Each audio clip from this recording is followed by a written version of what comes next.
to Within You. This is a podcast that explores the unknown, the liminal space, as you navigate between now and what's next. Yo soy Viviana Carrasco. I'm a wisdom teacher, mindset mentor, and transformational guide, based right here in Funky Town, which is Fort Worth, Texas.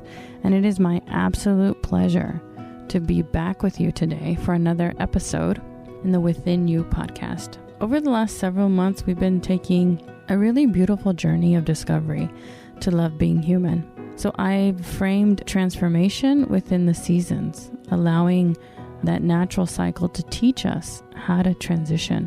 One of the things that I want to remind you or share with you is something that I believe and kind of invite you into the terminology of my world. When I talk about transformation, I talk about what happens on the inside, shifts in our identity, in our way of being, that are spurred on traditionally by changes that happen on the outside. So in October of this year, 2019, we began a series of episodes that can actually be experienced as a workshop. So I really, really, really invite you to move through your change, shift through your call to becoming in a way that delights you. Explore those episodes and see if any of those really kind of tunes into where you are in the moment. Let them guide you. And just as a reminder, in the fall, we began with looking at the leaves and the trees and how they signal us to let go. And then we moved into imagination and looking at a new way to identify your goals. In November, we focused on dancing with doubt, how you can let curiosity move you towards your why and your who instead of your how and your what. That was a beautiful one. In December, we talked about grief and revisited letting go because it's something that we don't do very well as humans. So I'll continue to revisit that as new insights come up. In January, which is the episode that you are listening to now, there's a really beautiful invitation to just let the change be slow and gradual. This is a time to listen and wait. The season actually invites you to store up energy. I mean, this is winter in this part of the world, in this hemisphere. But for January, for us in our culture, we see mostly freezing, dormancy. So the invitation is to align with that and to listen and to wait. Remembering that transformation is gradual, which is super tough because everything that our culture shows us and teaches us and trains us to do is that this is the, dare, be bold, crazy, new year, new me. It's just a very different kind of energy than I align with. So when I move into something new, I actually move deeper into myself because it's important for me to access what's deep within me. Otherwise, I'll get caught up in the whole pomp and circumstance and partying and, maybe even, I'm not going to lie, I haven't done New Year's resolutions for maybe 15 decades, so I haven't gotten caught up in it recently. But there's a chance that I could. There's always a chance that I could revert back. What our family traditionally does is, I believe it's the middle to end of February, we've been exploring the Chinese New Year as a way to revisit the past and look at the energy that we'd like to call in or set our intentions. Because New Year's resolutions just don't work. They don't work for a whole lot of reasons, but my focus here is to realign you with maybe what the seasons are inviting you to do, and that's just kind of to sit still and wait, even though our American culture doesn't really align with that. In 2014, I started the podcast and named it Turning Inward. The reason I called it Turning Inward is because that's the first step. And here in January, the beginning of the year, this is what both the season is inviting us to do and what I'd encourage you to do, is turn inward and make that inner journey. There's nothing to figure out right now. There's nowhere to be, nothing to do. It's totally different than what the outside world is telling you to do. But it's really what my experience was and the path that I move through with my students and my people and within university. Because it's less about figuring things out right now and more about just allowing, just releasing expectations. This is a beautiful time for you to pause and to rest. So there's a quote that I love by Parker Palmer that I've written down to share with you.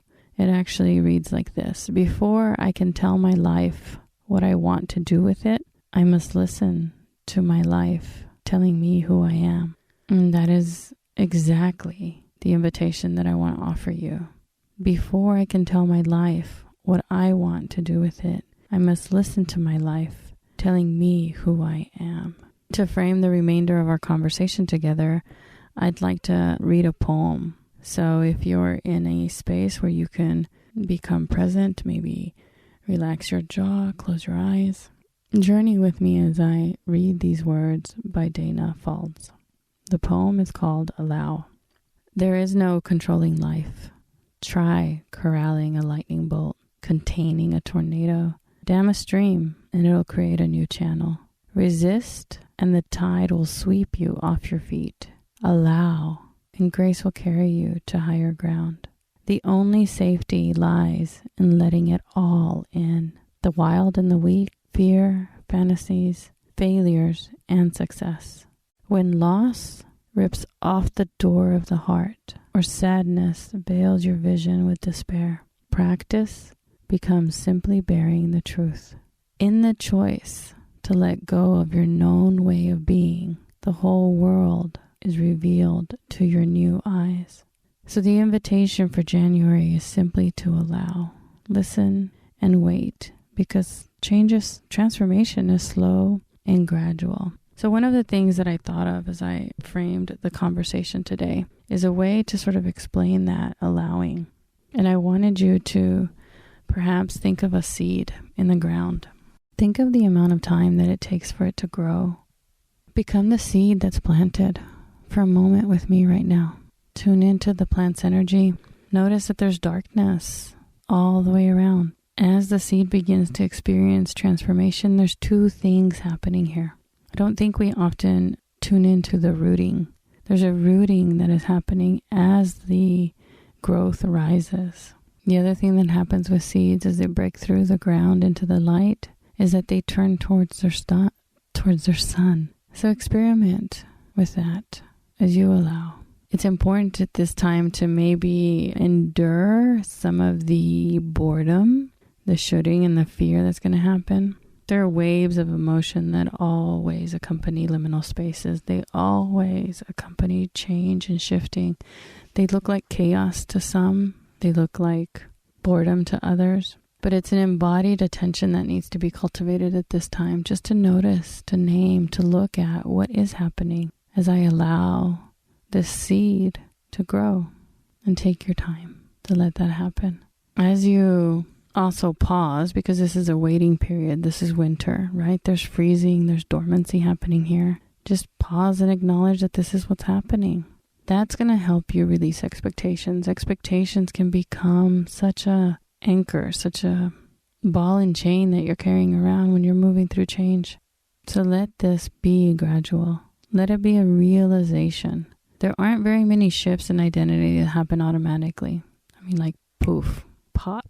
So take the time that you need to stay right here, however long it takes to learn. This meta skill of reinvention is critical for us as a culture, as a society, as a world, because the only thing that is constant in this day and age is change.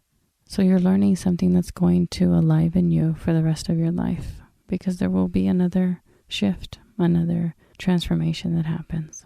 Another thing too that I wanted to remind you of that's important to this period of time, and it's a symbol in my branding. It is I don't know what's that thing that it's called. Hopefully it'll come back to my mind, but it's just the identity of it for me. It's a circular path. I have a seashell that was very important to me because I was walking along the beach with a girlfriend, in a very liminal space, asking myself, what's next? Who am I? What do I want to become? And really feeling a bit hopeless at not knowing, first being angry that everything that I had achieved really didn't hit the mark. And then feeling hopeless because I just couldn't imagine. I couldn't think of anything different. And at the moment, what I asked for is just reassurance, just a sense of hope from God. And you can call whatever name you call divinity, source, La Virgen Maria, beauty. But I asked God for a sign. I said, I have no idea what's happening, and I just need to know that this is part of the plan, that this is part of the path. And at that very moment, when I asked for a sign, I actually stepped on something that felt a little bit hard. And it resonated with me, like it really stopped me in my tracks so much that I bent down and I started to move away the sand from this spot. And I actually dug out a full and complete conch shell that is bigger than my entire hand. And it was a beautiful sign. I was so grateful for it because it seemed completely improbable. One, that I would feel that at the exact same time that I requested it. And two, that it was whole. It was complete. And that then became my symbol, my reminder that the path may not look straight, but I'm on it, And for me, it's a spiral. And that means that I'm not always going to move forward in this transformation, in this change, in this liminal space. I may be doing, the Texas two-step or the cumbia and kind of moving backwards and forwards and backwards and forwards. So getting used to that movement is important right now. Releasing expectations around the path being straight. And the other thing is really just to allow yourself to stop doing so much. Just let go and rest in this darkness. You are a seed. Imagine the seed. The growth happens naturally. A rose unfolds its petals, and not by force, but through its just innate power. And that's a beautiful way to live, beautiful way to transition. So see this stillness, this stopping, this allowing yourself as a different way of listening, of looking at something in a different way, because this will lead you to transformation. The third point in allow, release expectations. And the third one is to learn to say yes. So learning to say yes.